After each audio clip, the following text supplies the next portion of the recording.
ಶ್ರೀ ಗುರುಚರಿತ್ರೆ ಅಧ್ಯಾಯ 46. ಶ್ರೀ ಗಣೇಶಾಯ ನಮಃ. ಶ್ರೀ ಸರಸ್ವತ್ಯೇ ನಮಃ. ಶ್ರೀ ದತ್ತಾಯ ಗುರುವೇ ನಮಃ. ನಾಮಾಧಾರಕ ಗಂಧರ್ವಪುರಕ್ಕೆ ಹತ್ತಿರದಲ್ಲಿ ಹಿಪ್ಪರಿಗಿ ಎಂಬ ಗ್ರಾಮದಲ್ಲಿ ನರಕೇಸರಿ ಎಂಬ ಶಿವಭಕ್ತನು ನಿತ್ಯವೂ ಶಿವನನ್ನು ಪೂಜಿಸಿ ಪಂಚಪದ್ಯಗಳೊಡನೆ ಕವಿತ್ವದಿಂದ ಹೊಗಳುತ್ತಿದ್ದನು. ಆತನು ನಂದೀಶರ್ಮ ಮಾಡಿದ ಸ್ತೋತ್ರವನ್ನು ಕೇಳಿ ಎಲ್ಲ ಚೆನ್ನಾಗಿದೆಯಾದರೂ ಇದು ಮಾನವರನ್ನು ಹೊಗಳುವುದಾದ್ದರಿಂದ ಕೆಲಸಕ್ಕೆ ಬಾರದ, ಅಂದರೆ ಉಪಯೋಗವಿಲ್ಲದ ಕವಿತ್ವವೆಂದನು.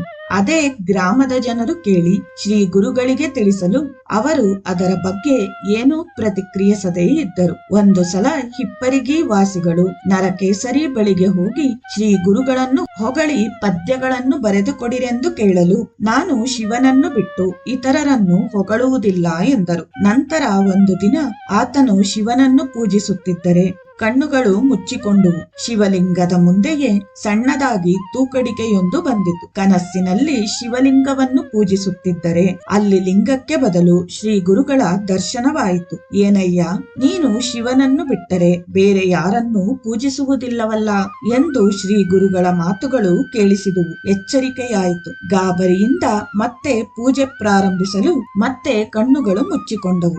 ಆತನಿಗಾಗ ಶ್ರೀ ಗುರುಗಳು ದರ್ಶನವಿತ್ತು ನಗುತ್ತಾ, ನಾವು ಕಲ್ಲೇಶ್ವರನು ಬೇರೆಯಲ್ಲ ಎಂದು ಹೇಳಿದರು.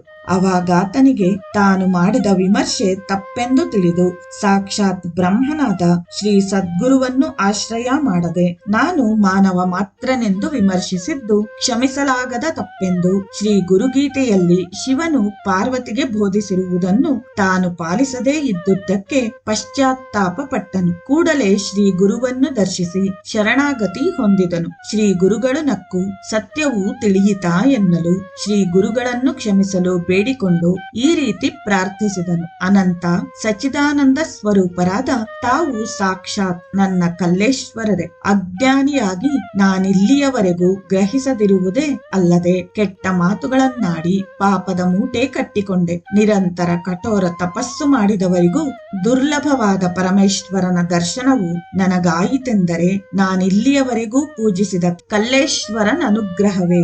ನಡೆದಾಡುವ ಪರಮೇಶ್ವರನೆಂದು ಅರಿಯದೆ ನರನೆಂದು ಭಾವಿಸಿದ ನನ್ನನ್ನು ಕ್ಷಮಿಸು ಸ್ವಾಮಿ ಎನ್ನುತ್ತಾ ಪಂಚರತ್ನ ಸ್ತೋತ್ರವನ್ನು ಪಠಿಸಿದನು. ಆ ರೀತಿಯಾಗಿ ಶ್ರೀ ಗುರುಗಳ ಸನ್ನಿಧಿಯಲ್ಲಿ ನಂದೀಶರ್ಮ, ನರಕೇಸರಿ, ಸಾಯಂದೇವನೆಂಬ 3 ಕವೀಶ್ವರರಿರುತ್ತಿದ್ದರು. ನರಕೇಸರಿ ಬಂದು ಗುರು ಸನ್ನಿಧಿಯಲ್ಲೇ ಇರುತ್ತೇನೆಂದರು. ಒಪ್ಪದೆ ನೀನು ಕಲ್ಲೇಶ್ವರನನ್ನೇ ಆರಾಧಿಸು, ಆ ಆರಾಧನೆಯೇ ನಮಗೆ ಸೇರುತ್ತದೆ ಎಂದು ಕಳಿಸಬಿಟ್ಟರು ಎಂದು ದೇವರಿಗೂ ಗುರುಗಳಿಗೂ ಭೇದವೆಣಿಸುವವರು ನರಕಕ್ಕೆ ಹೋಗುತ್ತಾರೆಂದು ಶಿವನು ಪಾರ್ವತಿಗೆ ಗುರುಗೀತೆಯಲ್ಲಿ ಹೇಳಿರುವನು ಎಂದು ಸಿದ್ಧರು ಹೇಳಿದರು. ಇಲ್ಲಿಗೆ 46ನೇ ಅಧ್ಯಾಯವು ಸಮಾಪ್ತಿಯಾಯಿತು.